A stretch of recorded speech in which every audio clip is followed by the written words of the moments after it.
asiento, hermanos. Como les decía hace un momento, me he tomado el reto las veces que se me llame a predicar, de hablar de aquellos libros del Antiguo Testamento y del Nuevo Testamento que normalmente son olvidados, ¿sí? Hoy especialmente vamos a hablar de uno de los libros más olvidados de la Biblia, el libro de Nahum. Sí, busquen ahí en su Biblia, libro del profeta Nahum. Y fíjense, hermanos, nosotros los hijos de Dios tenemos la promesa de la vida eterna delante de nuestras vidas. Y el día que el Señor venga en su gloria, nosotros iremos allá al cielo y compartiremos con todos los creyentes de la tierra, tanto pasados como presentes. Y la Biblia dice que serán millares y millares y no se podrán contar. Pero bueno, por eso el Señor nos dará una eternidad para que los podamos contar y para que nos hagamos amigos los unos de los otros. Pero fíjense, hay un problema que los creyentes probablemente enfrentemos y no será muy agradable. Imagínense que allá en los cielos se para al lado tuyo uno de esos profetas del Antiguo Testamento, Zacarías, Nahum, Abdías, Joel, Amós, Oseas, y te diga: ¿qué tal, mi hermano Carlos? ¿Cómo estás?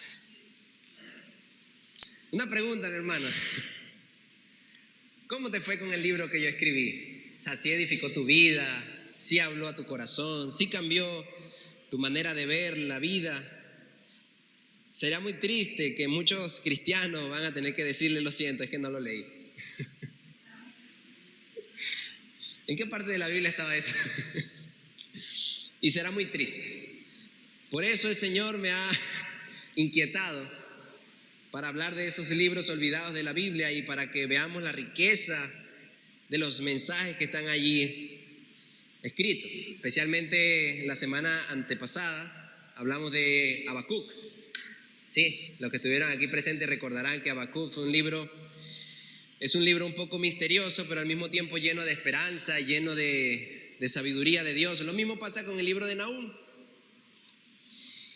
Y muchas veces cuando leemos la Biblia, pasamos por Nahum y nos da pereza leerlo. Y una de las razones, yo entiendo, hermanos, hace unos días atrás yo también estaba con la misma dificultad. Una de las razones por las que no nos gusta leer Nahum y sus pequeños, cortos 3 capítulos es porque no entendemos de qué está hablando. Nahum habla una serie de cosas, pero no sabemos a quién se dirige, en qué tiempo fue, por qué lo dijo. Entonces cuando lo leemos nos parece aburrido, es que no entiendo lo que quiere decir Nahum. Entonces ya pasamos a un libro más entretenido, qué sé yo, Daniel, en el foso de los leones, los salmos, que son bonitos para los devocionales. Bueno, antes de estudiar este libro, quiero que analicemos unas cosas de este libro. Primero, el nombre del profeta, el nombre del libro, Nahum. ¿Sí? Es un nombre hebreo y tiene un significado. Los judíos tenían una costumbre, era que todos sus hijos le ponían nombre con significado. ¿Sí? Normalmente si ellos estaban tristes al momento de tener el hijo, bueno, el hijo se llamaba La tristeza de mi vida y el nombre significaba tal cosa, por ejemplo. Si cuando el hijo llegaba a sus vidas, ellos estaban felices, bueno, ellos le ponían el nombre de felicidad. Por ejemplo, Judá significa la alabanza hacia Dios, Judá. ¿Sí? Otros nombres por allí, Daniel, Habacuc. Bueno, el libro de Nahum significa el que da consuelo. Si quieren anotar allí, si quieren subrayar en sus Biblias, al lado del nombre de Nahum pueden escribir el que da consuelo. Eso significa Nahum. Pero es un poco contradictorio, porque su libro, su profecía, normalmente está llena de castigos y advertencias de parte de Dios. Entonces, ¿cómo es que alguien que se llama el que da consuelo, en su libro lo único que se ocupa es de darle maldiciones a la gente? O de hablar de castigos y de la justicia de Dios. Bueno, hoy vamos a estudiar cómo un libro que habla acerca de esas cosas en realidad es un consuelo para los creyentes. Verán, hermanos, el libro de Nahum fue escrito entre el año 613 y el 612 a.C. ¿Cómo llegaron los historiadores a analizar eso? Vamos a ir rápidamente al capítulo 3, versículo del 8 al 10. Nahum 3, del 8 al 10. Y es que en la profecía de Nahum se habla de un acontecimiento que ocurrió, que ya había ocurrido. Dice: ¿eres tú mejor que Tebas, que estaba asentada junto al Nilo, rodeada de aguas, cuyo baluarte era el mar y aguas por muro? Etiopía era su fortaleza, también Egipto, y eso sin límite. Fut y Libia fueron sus ayudadores. Sin embargo, ella fue llevada al cautiverio. ¿Notaron allí, hermanos? Ahí Nahum habla de un acontecimiento que ya había ocurrido, la destrucción de Tebas. Y los historiadores seculares fuera de la Biblia hablan de que la ciudad de Tebas, que era una ciudad egipcia, fue destruida en el año 663 antes de Cristo. ¿Sí? Y el libro de Nahum, estamos en Nahum, hermanos, el libro de Nahum habla de un acontecimiento futuro, menciona algo que ya pasó y habla de algo que pasará, que será la destrucción de la ciudad de Nínive. Y los historiadores dicen que Nínive fue destruida en el 612 antes de Cristo. Quiere decir que Nahum se encontraba en el medio de esos dos acontecimientos, probablemente en el 650 antes de Cristo, 640, no se sabe. Pero ese fue el contexto histórico. En ese momento de la historia ocurrió. Otro dato curioso: el libro de Nahum es una profecía contra la ciudad de Nínive. ¿Alguno recuerda en otra parte de la Biblia donde se hable de Nínive? Exacto, si están estudiando la Biblia. El libro del profeta Jonás. El libro del profeta Jonás fue un libro dirigido a la ciudad de Nínive. Y Jonás habló acerca de un castigo que iba a ocurrirle a Nínive y tenían que arrepentirse. Y efectivamente ellos se arrepintieron. Dice la Biblia que hasta el rey se arrepintió. Entonces Dios los perdonó. Pero, hermanos, eso ocurrió 100 años antes del libro de Nahum. Quiere decir que las personas que se arrepintieron, esa generación Dios la perdonó. Pero la siguiente generación, es decir, los hijos, volvieron otra vez a sus pecados. Y esta vez en el libro del profeta Nahum, Dios le dice: hasta aquí llegó mi misericordia. De hecho, el libro de Nahum en ningún momento habla de misericordia ni de arrepentimiento. Habla de juicio. Y si nosotros analizamos estas dos cosas, Jonás y Nahum, podemos llegar a una simple conclusión: es que la misericordia de Dios tiene un límite, pero su justicia no. Dios tuvo misericordia con Nínive durante un tiempo, pero llegó un momento donde Dios dijo: hasta aquí llegó mi misericordia. Y de eso se trata el libro del profeta Nahum. Nahum habla de la justicia de Dios contra la ciudad de Nínive, y si lo traducimos a estos tiempos, la justicia de Dios contra los hombres malos, los perversos. Fíjense, hermano, para entrar un poco más en contexto, ¿por qué Nahum le predicó a Nínive o le anunció tal castigo? Bueno, Nínive era la capital del imperio asirio. No sé si ustedes han escuchado en la historia el imperio de Asiria. Dice la historia secular que fue uno de los imperios más sanguinarios de todos. Ellos tenían la costumbre de cuando invadían un pueblo, lo destruían totalmente.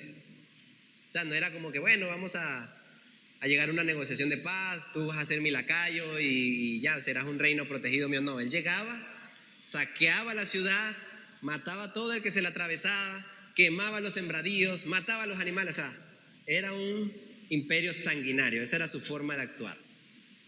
Y especialmente dice Isaías 10, desde el 5 en adelante, que Dios usó al reino de Asiria para castigar a Israel en su pecado, al reino del norte. Pero los asirios se enorgullecieron de que Dios los haya usado para... Bueno, ellos no sabían que Dios los había usado para ese propósito, pero ellos en su corazón dijeron: nosotros somos fuertes, nosotros somos invencibles, y se llenaron de orgullo. Y cuando invadieron a Israel se les pasó la mano, mataron a mucha gente, hicieron desastre. Y por eso en este libro de Nahum Dios declara su castigo a Nínive o a Asiria porque ellos se sobrepasaron. Fíjense lo que dice Isaías 10:5, un poquito más atrás. Ay de Asiria, vara de mi ira y báculo en cuyas manos está mi indignación. Versículo 6. Contra una nación impía la envié. Ahí se está refiriendo a Israel. O sea, él envió a los asirios a destruir a Israel por su pecado. Israel había abandonado a Dios. Y contra el pueblo de mi furor la mandé, para que capture botín y tome despojo y los pisoteo como el lodo de las calles. Más adelante, creo que en el versículo 8, 12 por ahí, dice que ellos se enorgullecieron en su corazón y dijeron: nosotros somos invencibles. Y Dios le dice: tú eres invencible. Ahora viene mi justicia contra ti.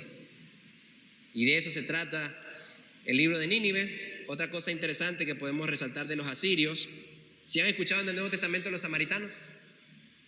Sí, bueno, los samaritanos nacieron cuando Asiria destruyó Israel, deportó a su población y trajo pobladores nuevos a esa ciudad. Luego de que el pueblo de Israel se volvió a levantar, volvieron sus antiguos pobladores y se mezclaron con esa gente. Entonces, los samaritanos eran una mezcla entre judíos y paganos. Personas que adoraban a Dios un día, pero los otros días ya adoraban a otros dioses. Por eso los judíos en el Nuevo Testamento tienen cierta enemistad con ellos. A pesar de que tenían parte de sus genes, eran como primos lejanos, sin embargo ellos eran paganos. Ellos adoraban a otros dioses. Y para un judío eso era inaceptable. Por eso cuando Jesús pasó por el pueblo de Samaria, los discípulos se alarmaron, dijeron: o sea, ¿qué hacemos acá, Señor? Este es un pueblo pecador. Y Dios, sin embargo, pasó por ahí. ¿Sí? Bueno, ese es el contexto en que Nahum predica. Fíjense, vamos al capítulo 1. Yo he dividido los 3 capítulos de Nahum en 3 puntos principales. Primer capítulo, el anuncio del juicio. Segundo capítulo, la descripción del juicio. Capítulo 3, la razón del juicio. Entonces, en el capítulo 1 de Nahum vamos a hablar acerca del anuncio. Dios anuncia a Nínive que la va a destruir. Fíjense, versículo 1 hasta el 3, leamos. Profecía sobre Nínive, el libro de la visión de Nahum de Elcos. Estoy leyendo en la Biblia de las Américas, hermanos. Si ustedes tienen otra versión, entenderán. Bien. Versículo 2. Dios celoso y vengador es el Señor. Vengador es el Señor e irascible. El Señor se venga de sus adversarios y guarda rencor a sus enemigos. El Señor es lento para la ira y grande en poder. Y ciertamente el Señor no dejará impune al culpable. En el torbellino y la tempestad está su camino, y las nubes son el polvo de sus pies. Es interesante que un libro que su autor se llama El que consuela empiece de esa manera, hablando de la ira y el furor de Dios.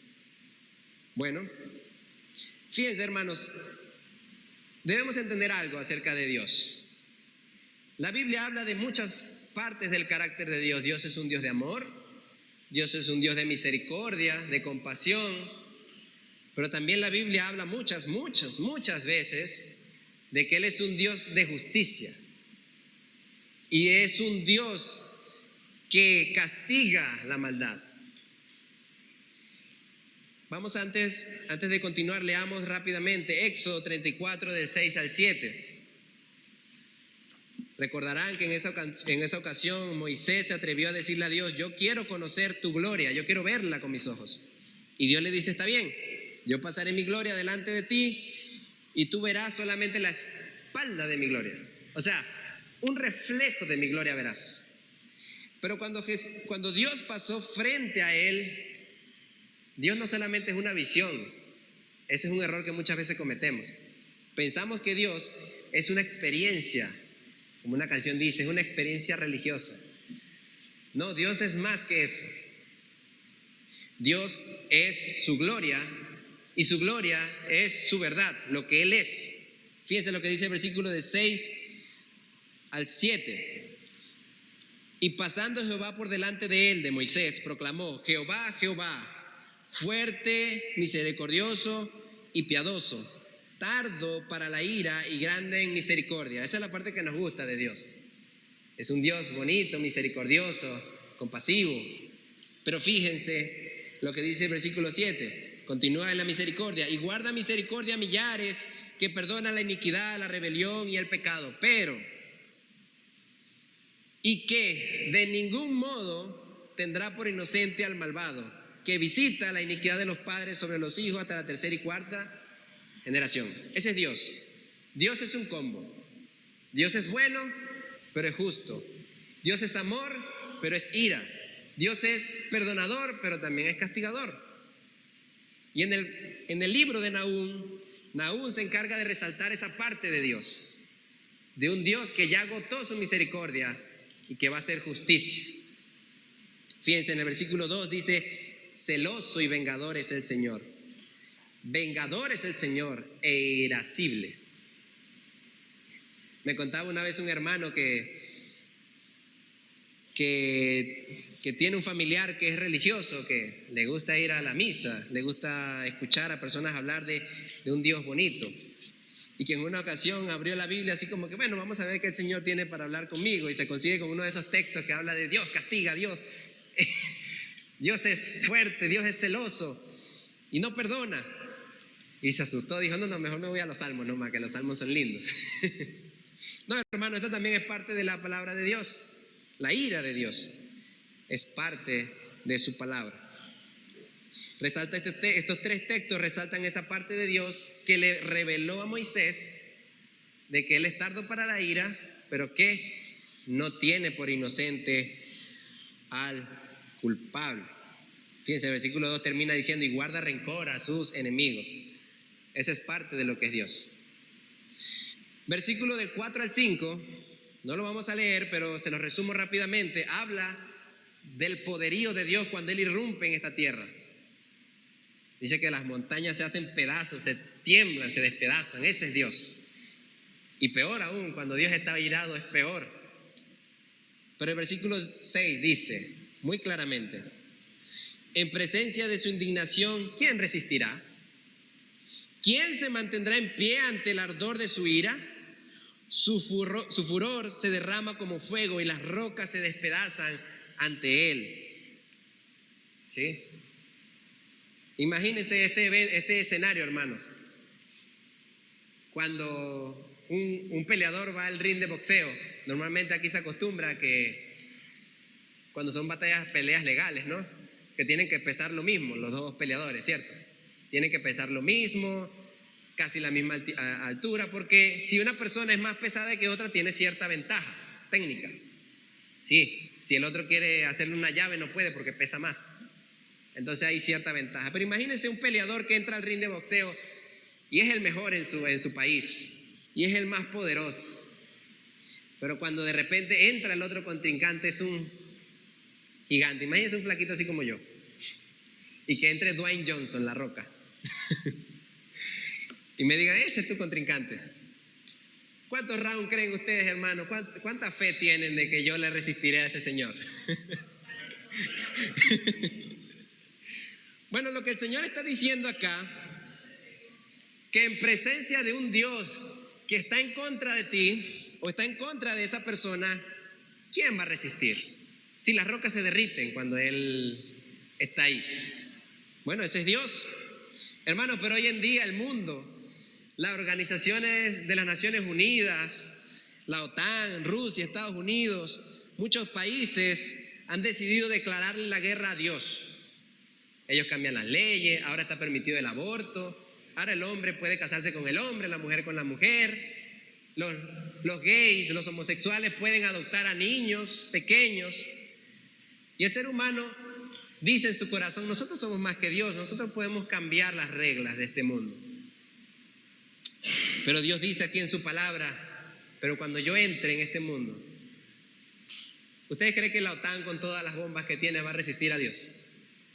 Nada, hermano, nada va a permanecer en pie.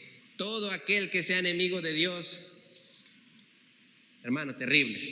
Pero aquí viene el versículo bonito, que creo que es el versículo que ustedes pueden recomendarle a una de esas personas que le gusta leer las partes lindas de Dios. En el versículo 7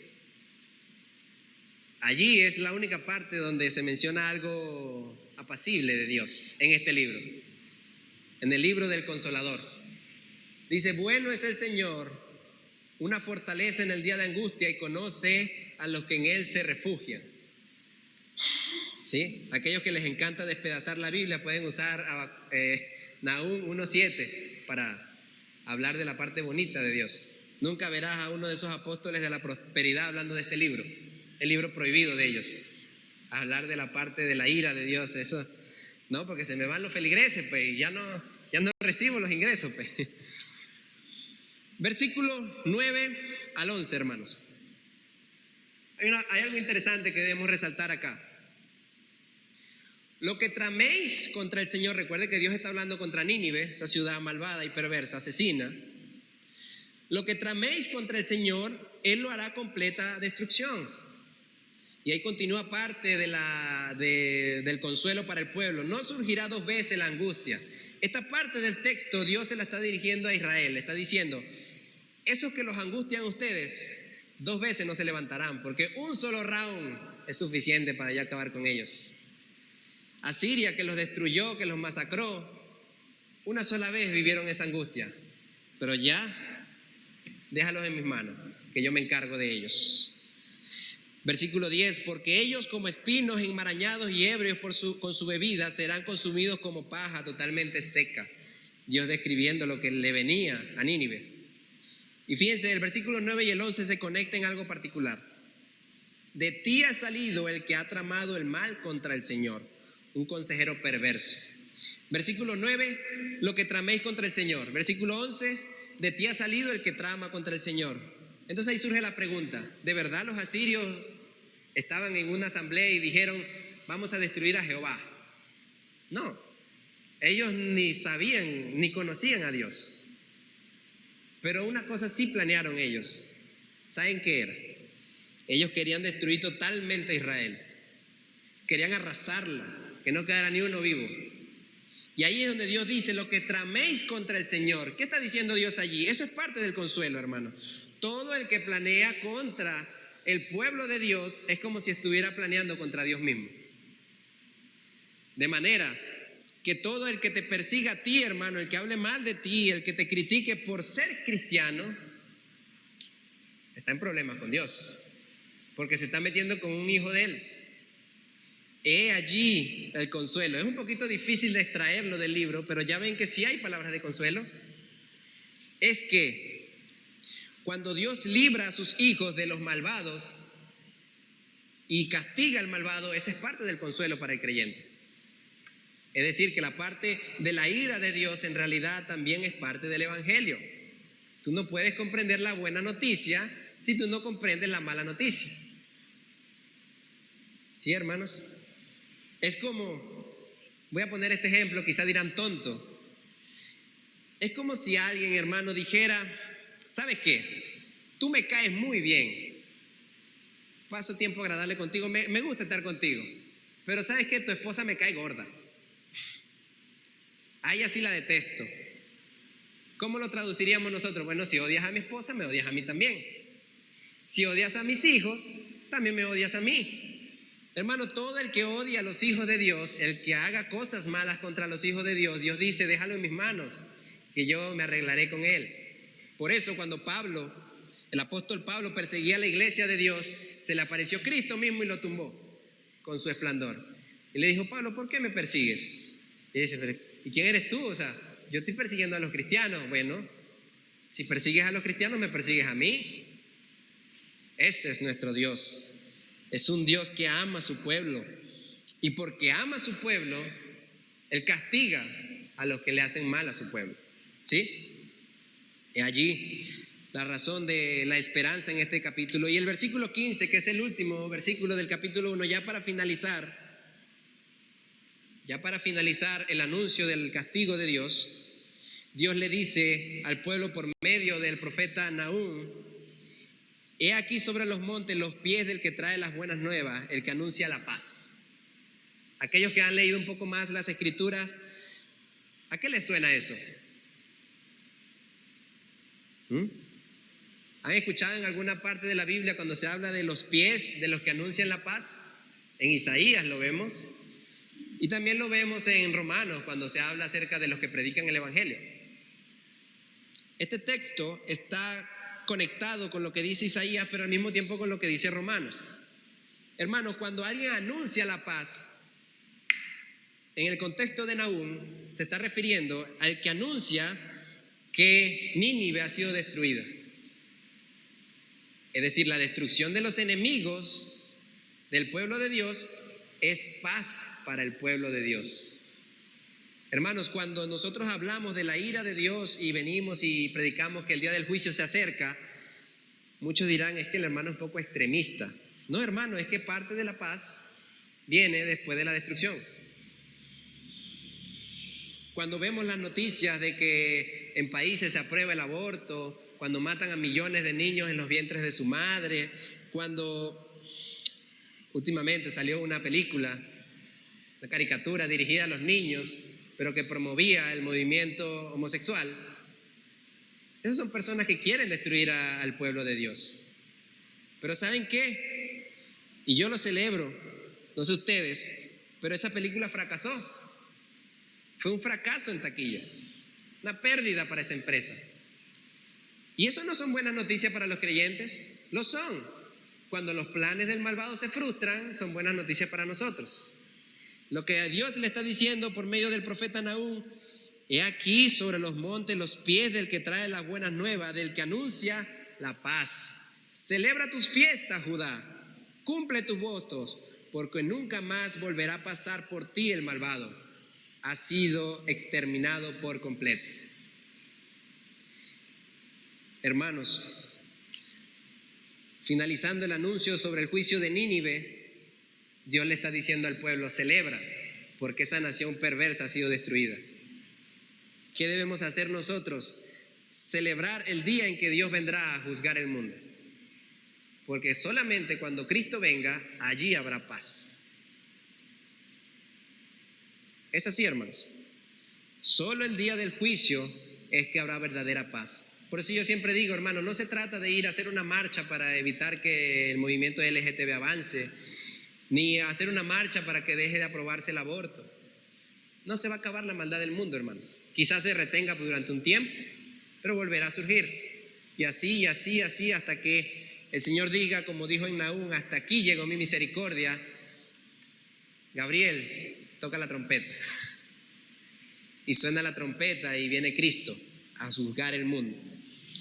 Pero la buena noticia, espero yo, para todos nosotros que estamos aquí, es que todos somos cristianos, ¿sí o no? Todos creemos en Jesús, todos hemos confiado en Él, todos le hemos entregado nuestra vida, nuestro corazón, nuestra familia. Entonces el castigo que se anuncia aquí no es para ti, hermano, no te preocupes. Pero si tú crees en Cristo solo de los dientes para afuera, si vienes, te congregas acá, hermano, pero en tu casa haces otra cosa. Si los domingos eres más santo que Jesús mismo, pero de lunes a sábado te has dedicado a complacerte a ti mismo, a mentir, a tratar mal a tu esposa, a tratar mal a tu esposo, a no cuidar a tus hijos, a dejar mal parado el nombre de Cristo, hermano, preocúpate. Porque tu apodo en esta mañana es Nínive, tu nombre es Nínive y este mensaje es dirigido para ti. Pero si no, el consuelo es para ti, hermanos. Fíjense, en una ocasión, hermanos, se consiguieron dos cristianos y empezaron a conversar. ¿Cómo te ha ido, mi hermano? No, todo bien, todo bien. Recién cambiamos el pastor de nuestra iglesia. Y el otro le pregunta: ¿cómo así que cambiaron el pastor? Sí, es que el pastor que estaba ahí antes todos los días nos mandaba al infierno. Todos los días hablaba de juicio, de castigo. Y ya, pues no nos gustó, pues. Y ahí hicimos una asamblea y lo destituimos. Y pusimos otro pastor. Tienes razón. Una persona así no puede ser pastor, ¿cierto? ¿Y cómo les ha ido con el otro pastor? El otro pastor sí predica bien. No, el otro también nos manda al infierno todo el tiempo. Entonces, ¿cuál es la diferencia? Bueno, que el primero lo disfrutaba.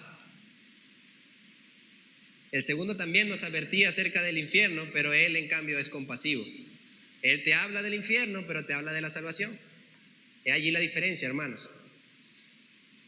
Entonces, si nosotros los cristianos tuviéramos prohibido hablar del castigo, entonces el libro de Nahum no existiría. El libro de Nahum es el libro del castigo. Y yo vine acá hoy a hablar acerca del castigo y del consuelo. Capítulo 2 de Nahum. Capítulo 2. Fíjense lo que dice, empieza el versículo 1. Y es interesante leer el versículo 1. El destructor ha subido contra ti.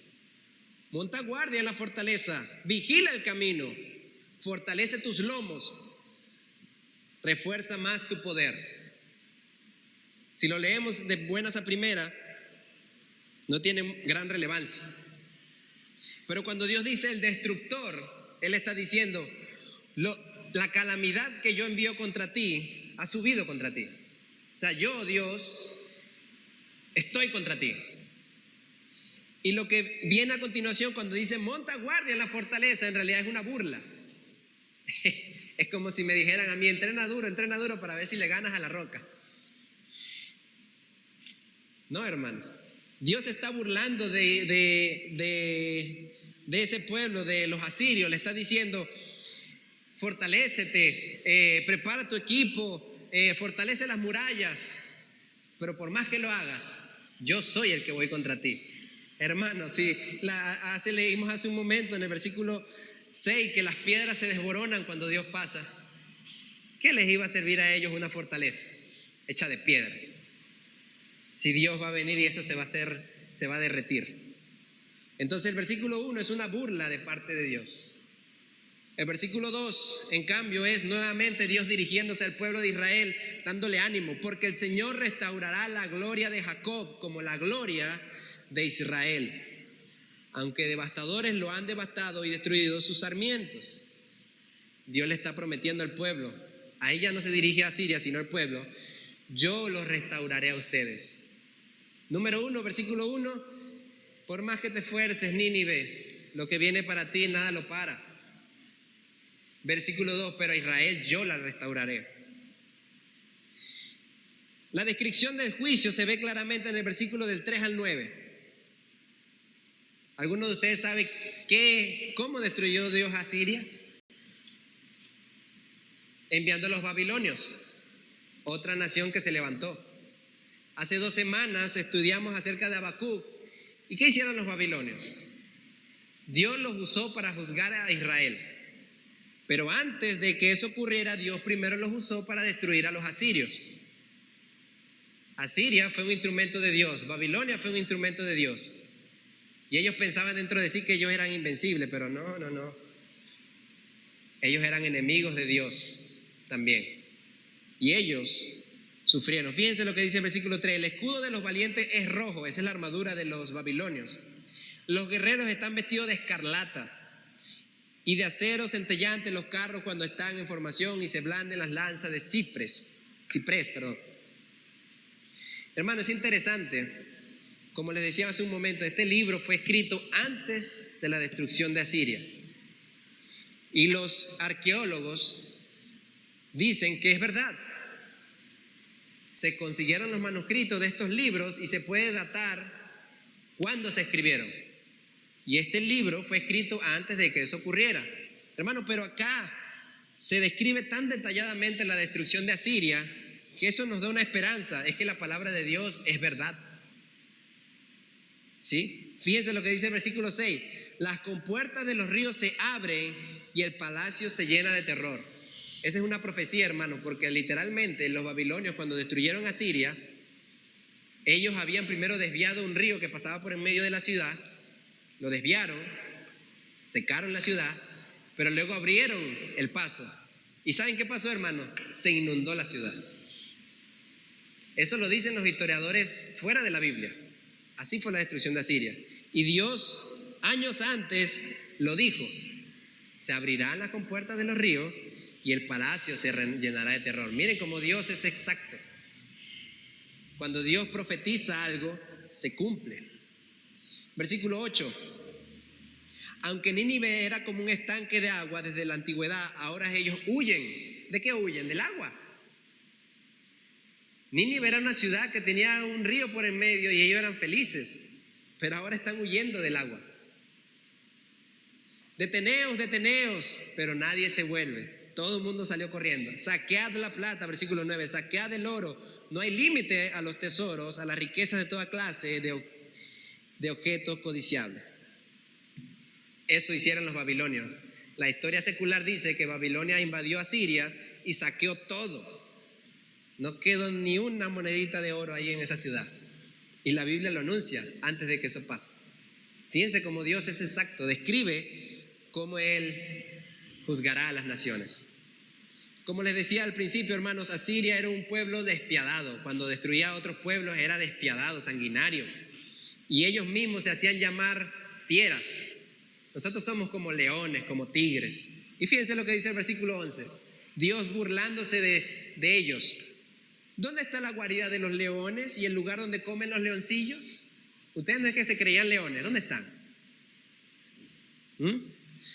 Donde andaba el león, la leona y su cachorra sin que nadie los asustara. Ellos confiaban en su ciudad. Nosotros somos invencibles. Y Dios le dice, a ver, mira ahora cómo quedaron.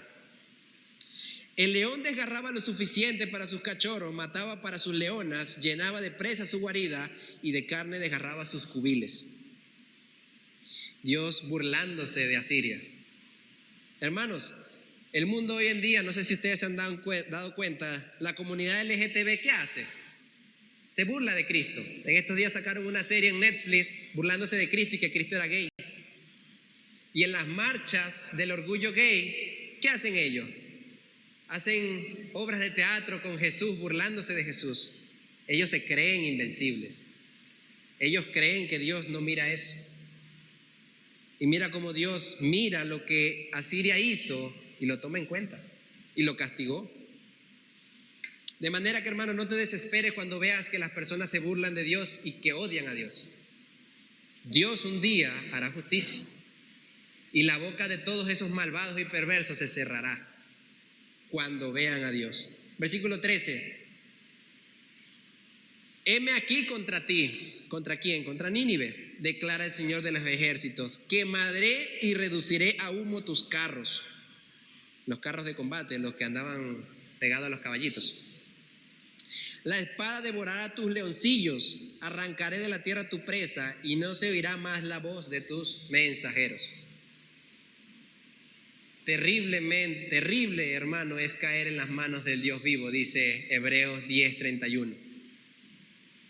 De manera, hermanos, tú quieres predicarle el evangelio a una persona que no conozca a Dios, tú tienes que hablarle de esto.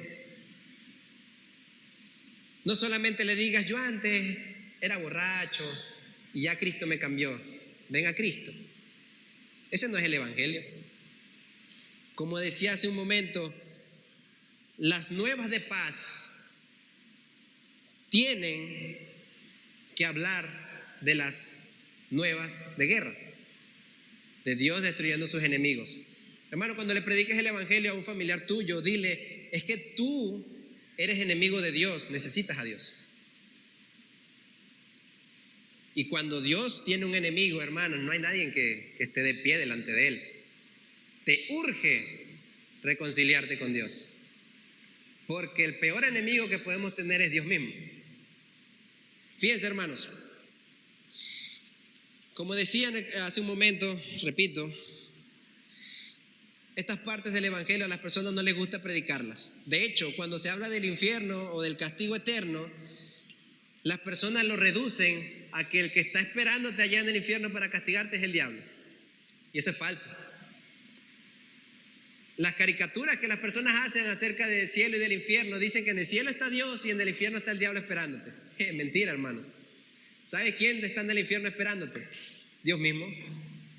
La Biblia dice que es mejor entrar al cielo manco que a que todo tu cuerpo sea echado, destruido en el infierno.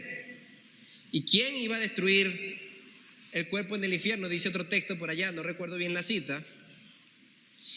Dice, no temáis a la ira de los hombres, sino temed a Dios, quien puede destruirte en el infierno. ¿Y sabes quién más va a estar en el infierno también siendo destruido, hermanos? El diablo mismo. El diablo no es el regente del infierno. El infierno es el castigo para el diablo también. Es decir, que en la misma paila donde estarán los que no creen en Cristo, ahí también va a estar metido el diablo. Todos van a estar ahí siendo castigados por el Dios justo. De manera que el infierno no es algo que gobierna el diablo. El infierno es el destino del diablo. Por eso es importante conocer la palabra de Dios y estos profetas que normalmente pasamos de largo. Capítulo 3. Pero Dios no es un Dios iracundo porque le provocó ser iracundo. Capítulo 3, la razón del juicio. Dice el capítulo 1, irascible es el Señor. Pero Dios no se aira por gusto. Dios tiene razones para airarse contra el mundo. Versículo 1. Ay de la ciudad sanguinaria, Nínive, toda llena de mentira y de pillaje, que nunca cesa en su rapiña. Versículo 2, versículo 3, nuevamente es una pequeña descripción de lo que le vendría: chasquido de látigo, ruido de crujir de ruedas, galopar de caballos y saltar de carro. Versículo 3, carga de caballería, eso es lo que te viene, Nínive. Flamear de espada, fulgor de lanzas, multitud de heridos, montones de muertos, innumerables cadáveres, tropiezan en los cadáveres. Ese era el juicio que le venía a Nínive. ¿Pero por qué? Versículo 4, todo por las muchas prostituciones de la ramera, la encantadora, la maestra de hechizos que seduce a las naciones con sus prostituciones y a los pueblos con sus hechizos. Dios le está diciendo en el versículo 4, yo te voy a destruir por tus prostituciones y porque tú has seducido a las naciones. En Apocalipsis se habla acerca de una gran ramera, no sé si ustedes lo han leído. Y normalmente cuando se habla de la gran ramera se habla de Babilonia. Pero cuando Juan escribió Apocalipsis, ¿existía Babilonia? No, ya Babilonia había sido destruida. Esos son símbolos, hermanos, que tienen un mensaje oculto. Cuando se habla de una ramera, Dios compara la idolatría con la prostitución. Cuando una persona adora a otros dioses, que no es el Dios verdadero, Dios dice, están prostituyéndose. ¿Sí? Por eso se habla de una ramera, una ciudad que adoraba muchos dioses. La encantadora, la maestra de hechizos, que seduce a las naciones con sus prostituciones. Una de las cosas que Asiria hacía cuando invadía una nación era llevar sus dioses para allá, para que esas naciones adoraran a esos dioses también. Entonces Dios le está diciendo, la razón por la que yo te castigo es porque tú adoras a tus dioses falsos en tu nación y haces que otras naciones también lo hagan. Y yo no voy a permitir eso.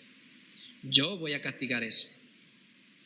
Como decía hace un momento, Dios no es indiferente ante la injusticia, hermano. Aunque ahora parece distante, en realidad es que la ira de Dios es lenta, pero no inexistente. Cuando Dios dice, yo soy lento para la ira, no está diciendo, no es que yo no tengo ira. No.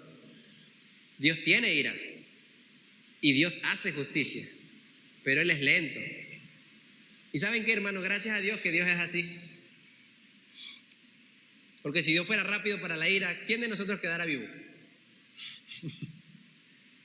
Hermano, si Dios castigara el pecado ipso facto, ninguno quedara con vida. Y eso es lo que los ateos no entienden, hermano. Yo he conversado con personas y me dicen, pero ¿por qué si Dios es bueno permite el mal, hermano? Porque Dios es lento para la ira, pero no significa que no castigue. ¿Cuántos años no gobernó Hitler y masacró a millares? Destruyó pueblos, naciones. Y muchos orarían, Señor, destruya a Hitler. Y dijo, ya va, espérate. Yo soy lento para la ira, pero mi ira llegará. Y Hitler cayó. Pero eso no fue todo, hermanos. Hitler hoy en día está pagando de las consecuencias de sus pecados por la eternidad. Pero Dios es paciente. Fíjense lo que dice 2 de Pedro, capítulo 2.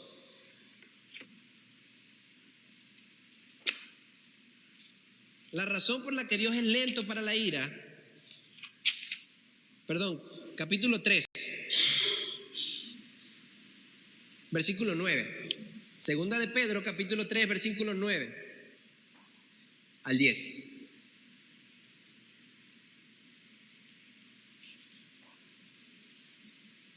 El Señor no retarda su promesa, según algunos la tienen por tardanza. Cuando Él habla de su promesa, habla de eso, del día del juicio, del día que el malvado va a caer.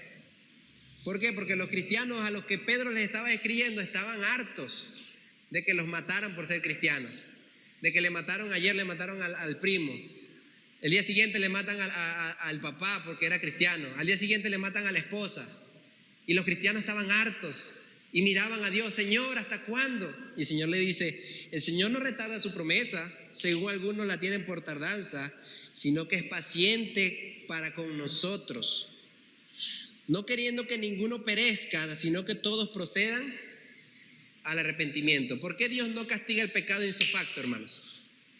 Porque Dios es paciente y Él quiere que las personas se arrepientan. Él les da chance para que se arrepientan. Y yo le doy gracias a Dios porque Dios es así, hermanos. Porque antes de conocer yo a Cristo, yo hice muchas cosas malas. Qué bueno que el Señor fue paciente conmigo. Qué bueno que el Señor fue paciente contigo, hermanos. Porque si no, te hubiese pasado lo de Nínive. El Señor es paciente y espera el momento cuando su ira llegue al colmo. Y eso es bueno. Eso es bueno de parte de Dios. Pero Nínive ya había rebasado ese colmo. Como les dije hace un momento, Jonás ya les había predicado a Nínive, se habían arrepentido 100 años antes, pero nuevamente volvieron al pecado y a la inmundicia. Y Dios esta vez dijo: hasta aquí, suficiente. Todo lo que sucede alrededor, hombres malos que destruyen a otros, personas deshonestas que se aprovechan de sus posiciones para dañar al prójimo. El Señor es lento para ir la ira, pero cuando su ira llegue, ¿quién podrá soportarla? Hay otro pasaje en las Escrituras, Apocalipsis 6, del 15 al 17, hermanos, que nos narra lo que sucederá cuando Cristo venga en su segunda venida y que juzgue al mundo. Mire cómo reaccionará el mundo, hermanos. Esta es una profecía futura, pero nosotros debemos confiar en ella, porque si se cumplió lo que se cumplió en Nahum, esto también se va a cumplir. Versículo 15. Y los reyes de la tierra, y los grandes, los ricos, los capitanes, los poderosos, y todo siervo y todo libre, se escondieron en las cuevas y entre las peñas de los montes, y decían a los montes, a las montañas y a las peñas: caed sobre nosotros y escondednos del rostro de aquel que está sentado en el trono y de la ira de ¿quién? Del Cordero. Hermano, el día de que Cristo venga, todas esas personas que no han querido creer en Cristo, que odian a Cristo, le van a decir a los montes: escóndannos, porque solamente ver el rostro de Cristo va a ser suficiente castigo para ellos. Versículo 17. Porque el gran día de su ira ha llegado, ¿y quién podrá sostenerse en pie? Nadie, hermanos. Nadie puede resistir el día de la ira de Dios. Nínive no lo hizo, y esa fue la razón por la que Dios la destruyó. Versículo 5. Nahum capítulo 3, versículo 5.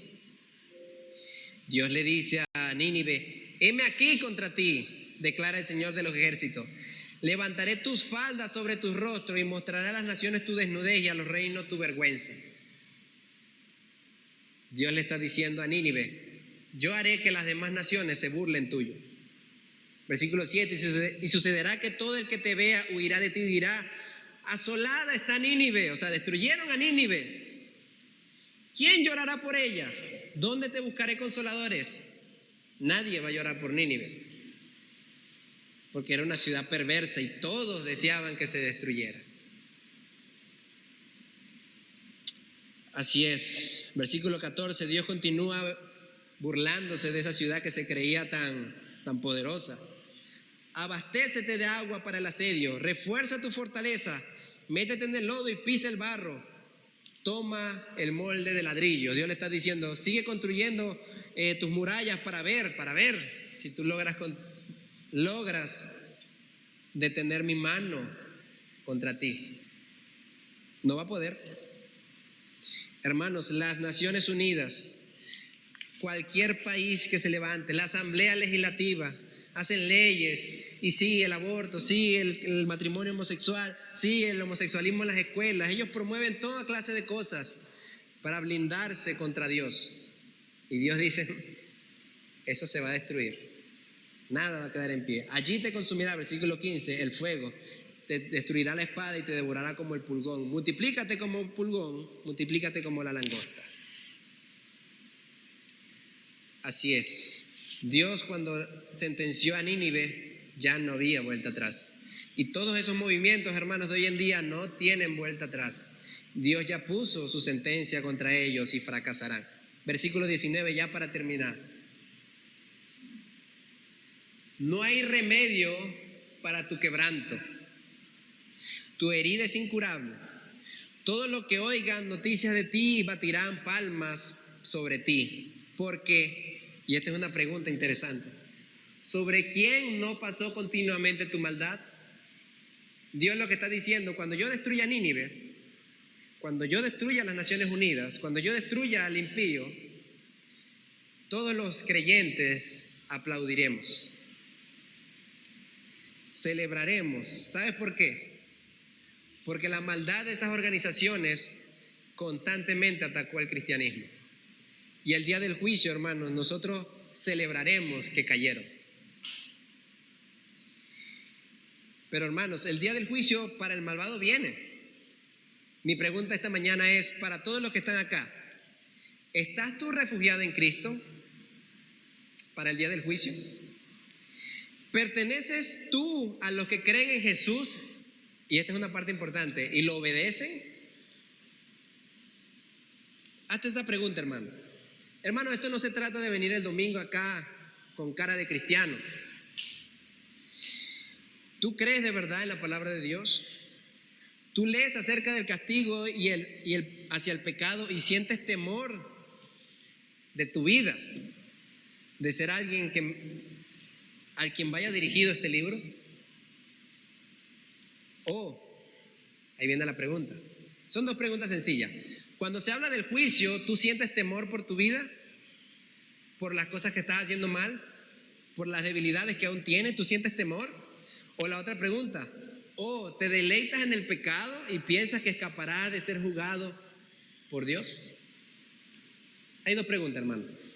¿Tú temes al día del juicio por respeto a Dios y vives tu vida con honestidad por respeto a ese día? ¿O tú vives como si Dios no le presta atención a lo que yo haga? Tanta gente que hay en el mundo, ¿qué va a estar ocupado Dios mirándome? Dios está mirándote. Dios me está mirando a mí. Hermano, y da miedo. Da miedo pensar que el día que Cristo venga, nos mire y nos diga: tú no eras verdadero cristiano. Porque el domingo no te hace cristiano. Hermano, la misa no te hace cristiano. La hostia no te hace cristiano. ¿Sabe qué te hace cristiano, hermanos? Cuando tú le entregas tu vida por completo a Cristo. No un pedacito, no el domingo a las 10 hasta las 12, tu vida por completo. Lo que yo veo, lo que yo escucho, lo que yo digo, lo que yo hago, por completo a Cristo. Pero no con esto, hermano, estoy diciendo que aquel que no sea perfecto no será salvado. Porque si fuera así, hermano, no hay chance para nadie. No hay chance para nadie si para entrar al cielo hay que ser perfectos. Hermano, esto se trata de una verdadera fe. Una verdadera fe. Y les voy a poner un sencillo ejemplo, hermanos. Un sencillo ejemplo. La palabra dice: deleítate en mí y yo concederé los deseos de tu corazón. ¿Cómo te deleitas tú en Cristo? En Dios. Por la palabra. Por congregarme los domingos acá. Por venir el viernes. Y cuando se levanten en el nombre del Señor pronto, el día de oración, por venir el día de oración. Esa pregunta te la dejo allí, hermanos. ¿Tú te deleitas en Dios o vienes por obligación? Para que no diga el hermano Reinaldo, no vine. Y cuando saquemos la selfie al final del culto, en el grupo de WhatsApp dije, qué fiel es Carlito que se sale ahí en la foto. Qué fiel es Doriani que sale ahí en la foto. O tú vienes porque de verdad crees en Jesús. Esa es mi pregunta para ti hoy. ¿Y dónde está el evangelio? En Nahum. Ya finalizo con esto. Muchos dicen, pero es que en Nahum no se habla de la salvación, no se habla de Cristo, del Mesías. Sí se habla, hermanos. Capítulo 1, versículo 15. Ahí está un poquito oculto, pero allí está Cristo. Claro. He aquí sobre los montes los pies de los que traen las buenas nuevas, el evangelio, del que anuncia la paz. Y él le dice al pueblo de Israel, celebra, oh Judá, tus fiestas. ¿Cuáles eran las fiestas que celebraba Israel? Pentecostés, los sacrificios. ¿Y qué simbolizan esos sacrificios? A Cristo. Cuando Dios le está diciendo a Judá, celebra tus fiestas, Él está diciendo, mira a Cristo. Porque el juicio para el mundo es una cosa, pero tú encárgate de mirar a Cristo. Encárgate de celebrar a Cristo. Porque Dios cuida, versículo 7 del capítulo 1, Dios es bueno, fortalece en el día de la angustia y conoce a los que en Él confían. Ahí está el evangelio en el libro de Nahum, hermanos. Si no habían estudiado Nahum porque no sabían de qué trataba, ahí está. Nahum es la profecía de Dios del castigo al malvado, en especial a Siria, pero por implicación a todos los malvados. Que Dios es un Dios que castiga, pero también es un Dios que da esperanza a los que confían en Él. Vamos a ponernos de pie, hermanos. Confiemos en Jesús.